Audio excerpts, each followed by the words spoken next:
नमस्कार, मैं हूं प्रदीप कुमार। आप देख रहे हैं पॉलिटिकल आइडिया। पॉलिटिकल आइडिया के आज के इस अंक में आप सभी दर्शकों का बहुत बहुत स्वागत है। मित्रों, अगले महीने देश के जिन 5 राज्यों में विधानसभा के चुनाव होने हैं, इन 5 राज्यों में असम, पश्चिम बंगाल, तमिलनाडु, केरल और केंद्र शासित प्रदेश पुडुचेरी। पश्चिम बंगाल एक ऐसा राज्य है मित्रों जहां पर की लड़ाई में तीसरा कोई नहीं है। सीधी लड़ाई है भारतीय जनता पार्टी और तृणमूल कांग्रेस के बीच। असम की बात करेंगे, दोनों दलों के बीच जो भारतीय जनता पार्टी और कांग्रेस के बीच लड़ाई वहां भी है, लेकिन दोनों के पास एक गठबंधन है। भारतीय जनता पार्टी का गठबंधन जहां असम गण परिषद के साथ है, बीपीएफ के साथ है, वहीं कांग्रेस पार्टी भी कई दलों का गठबंधन बनाकर चुनाव लड़ रही है, चाहे वो रायजोर दल हो, चाहे वो असम जातीय पार्टी हो। लेकिन पश्चिम बंगाल में लड़ाई आमने और सामने की है, सीधी लड़ाई है ममता बनर्जी से भारतीय जनता पार्टी की। मित्रों, तमिलनाडु में देखेंगे तो 2 गठबंधनों के बीच लड़ाई है, केरल में देखेंगे 3 गठबंधन के बीच लड़ाई है, पुडुचेरी में भी गठबंधन के बीच लड़ाई है।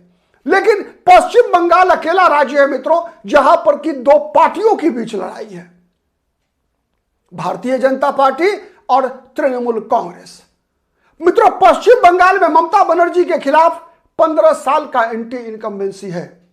यह ममता बनर्जी के खिलाफ जाता है, 15 साल का एंटी इनकम्बेंसी। लेकिन ममता बनर्जी की ताकत क्या है? ममता बनर्जी की ताकत है कि ममता बनर्जी जिन कारणों से वाम मोर्चे की सरकार लगातार 34 वर्षों तक पश्चिम बंगाल में रही,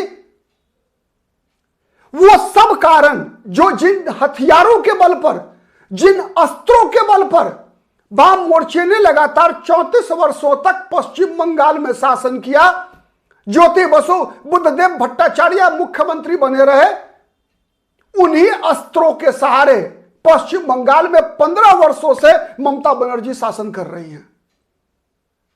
तो मित्रों, इस बार अंतर क्या है? क्यों मैं कह रहा हूं कि इस बार की लड़ाई आमने सामने की लड़ाई है, परिणाम कुछ भी हो सकता है। उसके पीछे एक प्रमुख कारण है।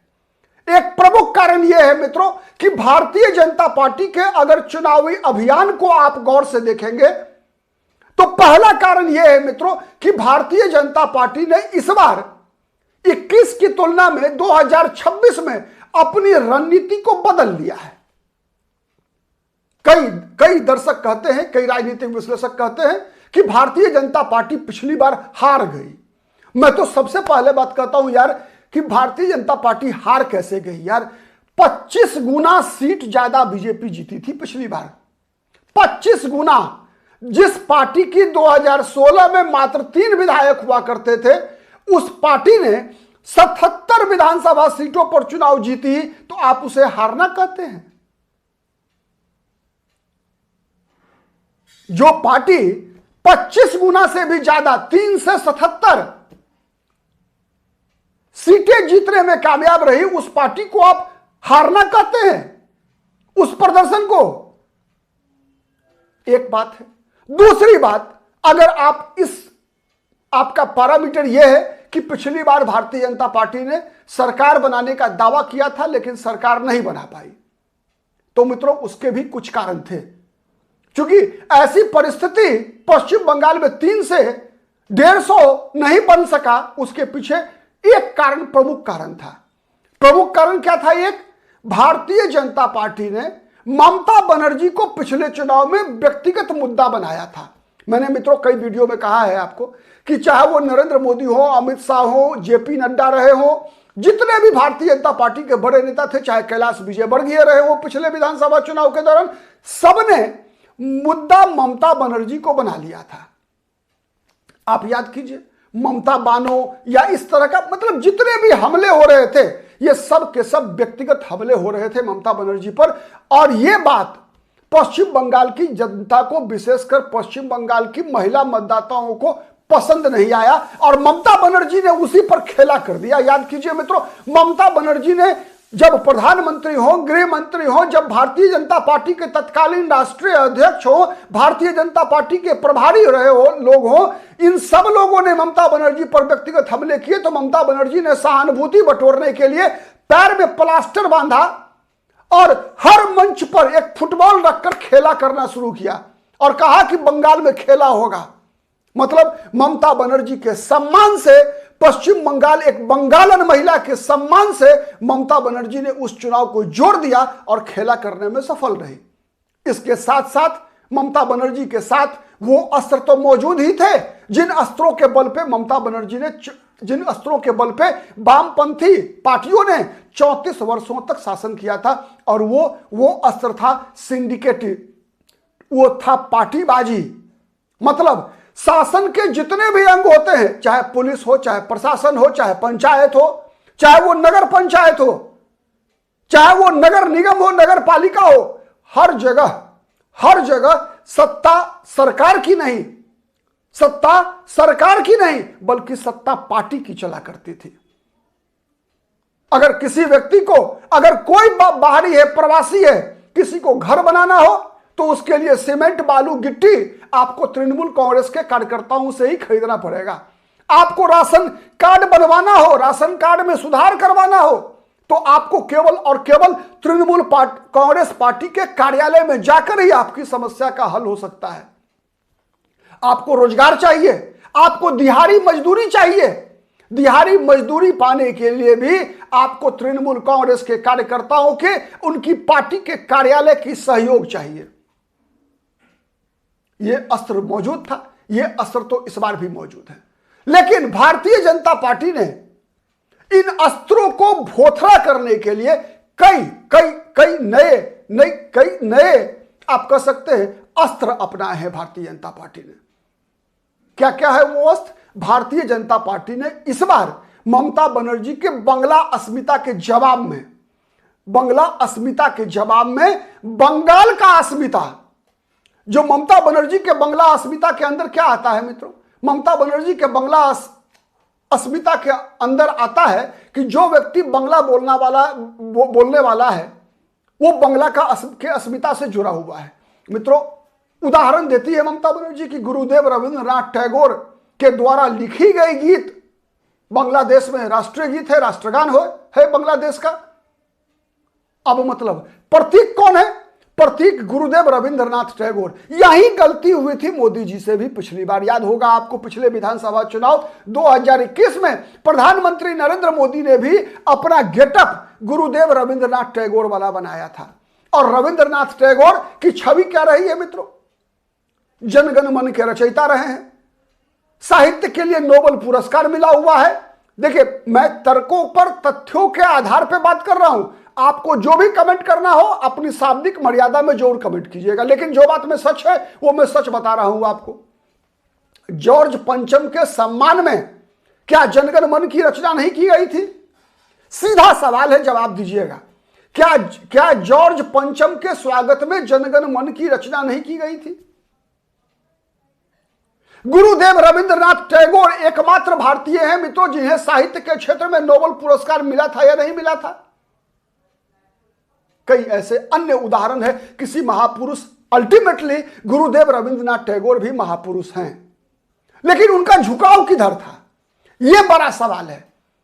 लेकिन गुरुदेव रविंद्रनाथ टैगोर को सम्मान मिलना चाहिए, उनका व्यक्तित्व तो बहुत बड़ा रहा है। दुनिया में कुछ भी कंप्लीट नहीं होता, कोई पूर्ण नहीं होता मित्रों। चाहे वो महात्मा गांधी हो, चाहे गुरुदेव रविंद्रनाथ टैगोर हो, चाहे कितने भी बड़े बड़े महापुरुष हो देश के। लेकिन पश्चिम बंगाल के लोगों को क्या ये याद नहीं रखना चाहिए कि पश्चिम बंगाल की अस्मिता के प्रतीक केवल और केवल गुरुदेव रविंद्रनाथ टैगोर नहीं है, बल्कि पश्चिम बंगाल की अस्मिता के प्रतीक सुभाष चंद्र बोस भी हैं, जिन्हें किन लोगों ने कहा था आजादी के आंदोलन के दौरान कि यह सुभाष चंद्र बोस तोजो का कुत्ता है। तोजो, जापान का सम्राट तोजो का कुत्ता, किसे? सुभाष चंद्र बोस को किन लोगों ने कहा था? उन्हीं लोगों ने कहा था ना जिन्होंने 34 वर्षों तक पश्चिम बंगाल प्रशासन किया। आज उसी विचारधारा की वाहक क्या ममता बनर्जी हैं या नहीं है? बताइए आप। उसी विचारधारा, जिस विचारधारा ने सुभाष चंद्र बोस के राष्ट्रभक्ति को, सुभाष चंद्र बोस के राष्ट्र प्रेम की पर सवाल उठाया था, क्या पश्चिम बंगाल के स्वाभिमान के प्रतीक, पश्चिम बंगाल की अस्मिता के प्रतीक बंकिम चंद्र चटर्जी नहीं है? आनंद मठ के रचयिता नहीं है?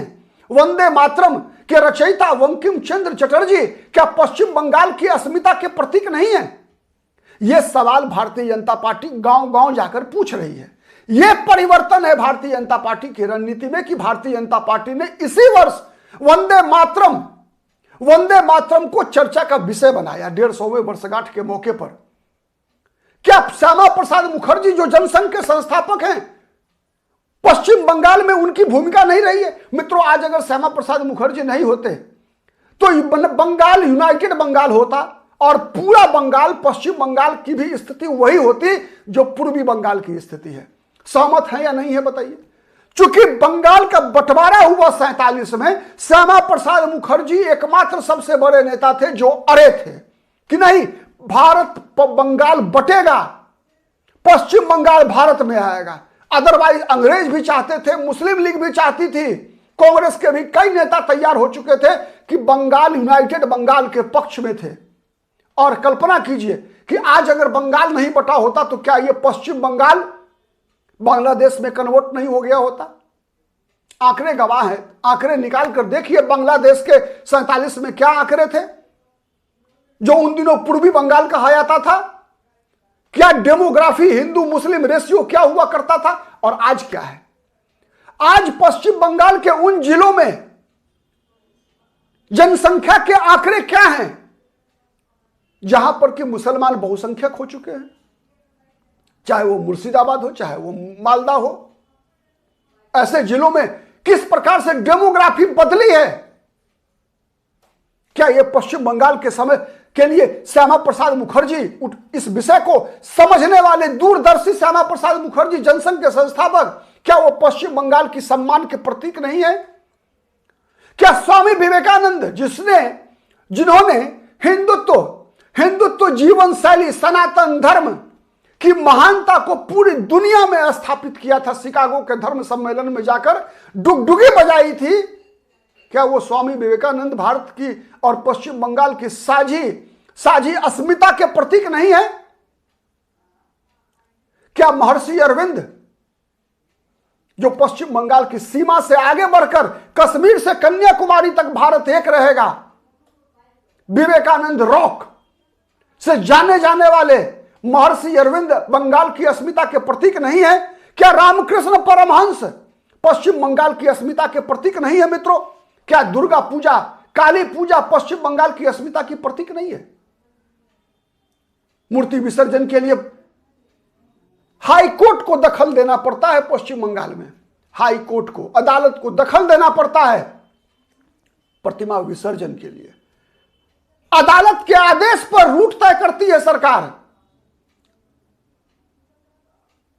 यह सब क्या पश्चिम बंगाल की अस्मिता के प्रतीक नहीं? तो भारतीय जनता पार्टी मुद्दों के आधार पर इस बार इस चुनाव में घेरने का प्रयास कर रही है।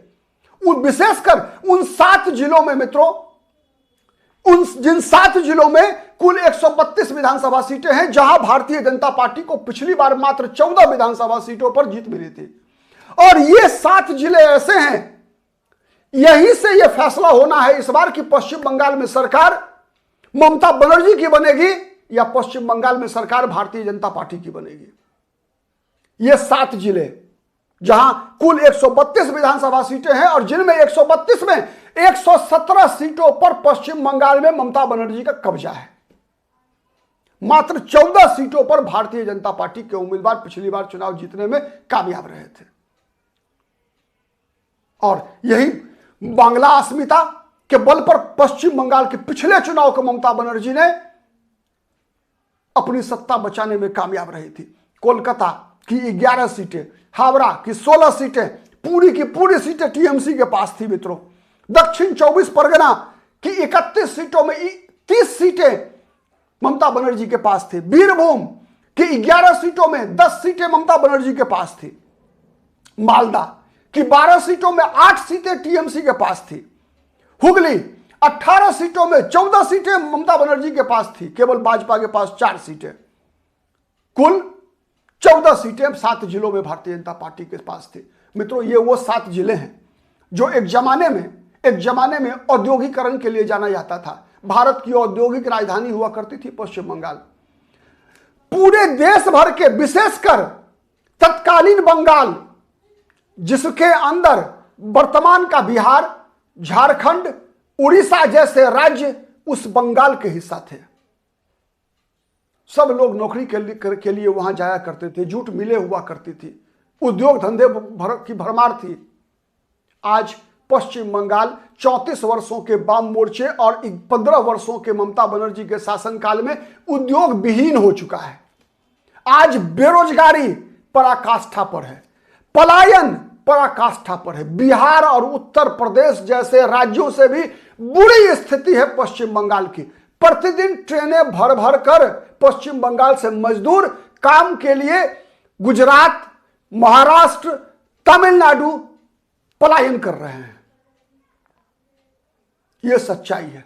रोजगार का मुद्दा, यह मुद्दा भारतीय जनता पार्टी उठा रही है, पलायन का मुद्दा उठा रही है। और कोलकाता, हावड़ा, हुगली, बीरभूम, ये सब वो इलाके हैं मित्रों जहां देश भर के लोग नौकरी करने के लिए जाया करते थे। आपको पता है बिहार को बंगाल से अलग अंग्रेजों ने किस तर्क के साथ किया था? मैं अंग्रेजों के तर्क से सहमत नहीं हूं, लेकिन जो बातें समझाने का प्रयास किया था अंग्रेजों ने कि बिहार को इसलिए पश्चिम बंगाल से अलग किया जा रहा है क्योंकि पश्चिम बंगाल वो बट वृक्ष है जिसके नीचे बिहार फल फूल नहीं पा रहा है। बिहार को अलग कर देंगे अगर तो बिहार का विकास होगा। यह रुतबा था पश्चिम बंगाल का और उस रुतबे को 34 वर्षों के वाम मोर्चे के सरकार ने चाहे जो मजबूरी हो, हमारी मांगे पूरी हो, जितने उद्योग धंधे थे सब में हड़ताल करवा करवा कर ट्रेड यूनियन पॉलिटिक्स में बर्बाद कर दिया पश्चिम बंगाल को। क्या यह सच नहीं है? और क्या यह सच नहीं है कि उसी रास्ते पर पश्चिम बंगाल की ममता बनर्जी की सरकार चल रही है, जहां छोटे से छोटे खोमचे वालों को भी टीएमसी के कार्यकर्ताओं को रंगदारी देनी पड़ती है? सच है या नहीं है? चाय के दुकानदारों को रंगदारी पार्टी कार्यकर्ताओं को देना पड़ता है या नहीं देना पड़ता है? पश्चिम बंगाल के लोग पता है क्या हाल है पश्चिम बंगाल के इंफ्रास्ट्रक्चर का। भारत के अंदर सबसे खराब अगर ग्रामीण सड़कें कहीं हैं तो वो पश्चिम बंगाल में है। इसके बाद घुसपैठ, कई लोग कहते हैं कि कितने घुसपैठियों को निकाला भारतीय जनता पार्टी की 12 वर्षों की सरकार ने। कैसे निकाल पाएगी भाई? कैसे निकाल पाएगी? कैसे निकाल पाएगी? प्राथमिक काम क्या है? तब तक नहीं निकाल सकते आप जब तक कि घुसना बंद नहीं होगा। सच है या गलत है? जब तक आना बंद नहीं होगा तब तक आप वापस भेज कैसे सकते हैं ये बताइए। और आने में कहेंगे कि बीएसएफ तो केंद्र सरकार के हाथ में है। सच है, लेकिन जो ये लंबी बॉर्डर है 550-600 किलोमीटर की पश्चिम बंगाल में से जुड़ा हुआ बांग्लादेश का, उसके फेंसिंग के लिए जमीन राज्य सरकार के पास है। गृह मंत्रालय के लगातार दबाव के बाद भी राज्य सरकार देने को तैयार नहीं है। और जो घुसपैठिए आते हैं उनका नाम मतदाता सूची में शामिल कराने के लिए किस प्रकार से ममता बनर्जी इमली पी पी कर वर्तमान में चुनाव आयोग के पीछे पड़ी हुई है, देख रहे हैं आप। बौखलाहट देखिए। लगातार बंगाली, गैर बंगाली का मुद्दा। मित्रों आपको पता है पश्चिम बंगाल में टीएमसी में 2 बिहारी नेता सांसद हैं। कीर्ति आजाद, शत्रुघ्न सिन्हा। क्यों बनाया है पता है? बिहारी का वोट चाहिए, लेकिन गाली भी देंगी बिहारी को और वोट भी चाहिए ममता बनर्जी को। और वोट नहीं देंगे तो गाली देंगे, अपमानित करेंगे। हर बिहारी, वहां बिहारी केवल बिहारियों को नहीं कहा जाता है बल्कि पूर्वी उत्तर प्रदेश या उत्तर प्रदेश से गए, झारखंड से गए, उड़ीसा से आए हुए उन सभी भारत के नागरिकों को वहां बिहारी कहा जाता है और बिहारी गाली के रूप में इस्तेमाल होता है। लेकिन जब वोट लेने का मामला आता है, चारा फेंकने का मामला आता है, तो शत्रुघ्न सिन्हा को आसनसोल से सांसद बना दिया, वर्धमान से, दुर्गापुर से बना दिया कीर्ति आजाद को सांसद।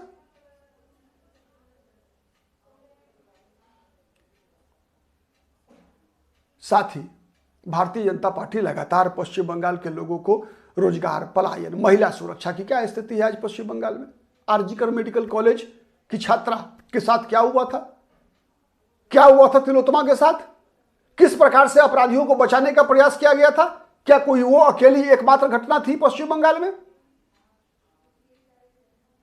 और क्या हर जगह दोषियों को बचाने का प्रयास टीएमसी के लोगों ने नहीं किया था? क्या 15 अगस्त 2024 को आरजीकर मेडिकल कॉलेज में सबूतों को मिटाने के लिए टीएमसी के लोगों ने हमला नहीं किया था? महिला सुरक्षा, दुर्गा की धरती पश्चिम बंगाल, काली की धरती पश्चिम बंगाल, महिला मुख्यमंत्री का राज्य पश्चिम बंगाल, और महिला मुख्यमंत्री के होते हुए भी महिलाओं के साथ इस प्रकार का व्यवहार। कल्पना तो कीजिए यार। तो महिला सुरक्षा, बंगला स्वाभिमान, बंगला अस्मिता, रोजगार, पलायन, एक भी फैक्ट्री बची है पश्चिम बंगाल में? कहीं कोई रोजगार नहीं। सरकारी नौकरी के नाम पर केवल और केवल लूट, केवल भ्रष्टाचार, खुलेआम भ्रष्टाचार के आरोप, फिर भी निर्लज्जता पूर्वक अपने सभी नेताओं को, मंत्री को बचाने का प्रयास। घर से पैसे पकड़े जाते हैं, नेताओं के घर से करोड़ों रुपए पकड़े जाते हैं, फिर भी बचाने का प्रयास। सीबीआई को काम नहीं करने देना, ईडी को काम नहीं करने देना, मुख्यमंत्री के द्वारा हस्तक्षेप, इस प्रकार की अराजकता उत्पन्न करने वाली मुख्यमंत्री की सीबीआई के खिलाफ, ईडी के खिलाफ धरना देने वाली मुख्यमंत्री, जुलूस निकालने वाले मुख्यमंत्री, ईडी के अधिकारियों से फाइल छीनकर भाग जाने वाली मुख्यमंत्री, कोलकाता हाई कोर्ट में प्रोसीडिंग को बाधित कर देने वाली मुख्यमंत्री, क्या यह अराजकता का प्रतीक नहीं है? ये सब मुद्दे भारतीय जनता पार्टी पश्चिम बंगाल के इन जिलों के शहरी मतदाताओं को, जिन मतदाताओं ने पिछले विधानसभा चुनाव में 132 सीटों में 117 सीटें ममता बनर्जी को दिया था, उन्हीं मतदाताओं से ये सवाल पूछे जा रहे हैं कि आपको रोजगार चाहिए या नहीं चाहिए, आपको फैक्ट्रियां चाहिए या नहीं चाहिए, आपको घुसपैठ बंद होना चाहिए या नहीं होना चाहिए, महिला सुरक्षा चाहिए या नहीं चाहिए, भ्रष्टाचार मुक्त शासन चाहिए या नहीं चाहिए, अराजकता चाहिए क्या? और अंत में बांग्लादेश की घटना, क्या अब भी बांग्लादेश की घटना से पश्चिम बंगाल की जनता सबक नहीं लेगी? कब लेगी? 2011 की जनगणना के अनुसार आबादी 27%। क्या यही आबादी थी 1951 के पहले जनगणना के अंदर? क्या था आबादी का रेशियो 1951 में? 61 में क्या हुआ? 71 में क्या हुआ? 81 में क्या हुआ? 91 में क्या हुआ? 2001 में क्या हुआ? 2011 में क्या हुआ है? 2021 में तो कोविड के कारण जनगणना हो नहीं सका, अगले वर्ष होना है। आंकड़े में परिवर्तन कैसे? 3 तरफा हमला है, जनसंख्या का 3 तरफा हमला है। उच्च प्रजनन दर, घुसपैठ और धर्मांतरण, तीनों की प्रयोग स्थली है पश्चिम बंगाल। कब जागेंगे पश्चिम बंगाल के लोग? यही सवाल इस बार बीजेपी पूछ रही है। यही है भारतीय जनता पार्टी की बदली हुई रणनीति। और इसी कारण आप चले जाइए कहीं भी उत्तर बंगाल के इलाके में, जंगल महल के इलाके में, सब जगह पहले से स्थिति बदली हुई है। केवल जगाने की आवश्यकता है इन 7 जिलों के लोगों को, जो शहरी भद्रलोक कहलाते हैं, जो शहरी भद्रलोक कहलाते हैं। भद्रलोक और ये नाम शूद्र, ये नामकरण भी किसने किया? अंग्रेजों ने किया। ये भद्रलोक और नाम शूद्र का नामकरण करके पश्चिम बंगाल के समाज के अंदर विष घोलने वाला काम किसने किया? अंग्रेजों ने किया। मैकाले की पॉलिसी फिलॉसफी ने किया, डिवाइड एंड रूल। ये भद्रलोक का कंसेप्ट ही मैकाले का कंसेप्ट रहा है मित्रों। और आज इन भद्रलोकों की आत्मा को जगाने का प्रयास भारतीय जनता पार्टी कर रही है। इसीलिए इस चुनाव में बीजेपी ने कहीं भी मुद्दा ममता बनर्जी को नहीं बनाया, और इसीलिए आप इंतजार कीजिए, जो ग्राउंड रियलिटी है उसके आधार पर इस बार पश्चिम बंगाल अगर सरकार नहीं बदल सकी, अगर पश्चिम बंगाल इस बार सरकार नहीं बदल सकी तो पश्चिम बंगाल बदल जाएगा, इतना तय मानिए। अब कैसे बदलेगा ये तो 4 मई के बाद बात करेंगे। आज के लिए इतना ही। आप कितने सहमत हैं, कितने असहमत हैं, कमेंट करके जरूर बताइएगा। विशेषकर पश्चिम बंगाल के जो मतदाता हैं, जो पश्चिम बंगाल की जनता है, आप जरूर इस विषय को समझने का प्रयास कीजिए कि आखिर पश्चिम बंगाल जा किधर रहा है। क्या वो जहां जा रहा है पश्चिम बंगाल, क्या वो सुरक्षित है? और नहीं सुरक्षित है तो आप उसके लिए क्या कर रहे हैं? आज के लिए इतना ही। फिर मुलाकात होगी किसी अन्य मुद्दे पर। तब तक के लिए नमस्कार, जय हिंद और वंदे मातरम। वंदे मातरम की भावना को पश्चिम बंगाल क्या समझ पाएगी, ये बड़ा सवाल है। और समझती है या नहीं समझती है पश्चिम बंगाल की जनता, इसका जवाब मिलेगा 4 मई को। बने रहिए पॉलिटिकल आइडिया के साथ। हमारा प्रयास हर वक्त समाज हित और राष्ट्र हित में होता है। कितना सफल होते हैं आप कमेंट करके बताइएगा। नमस्कार।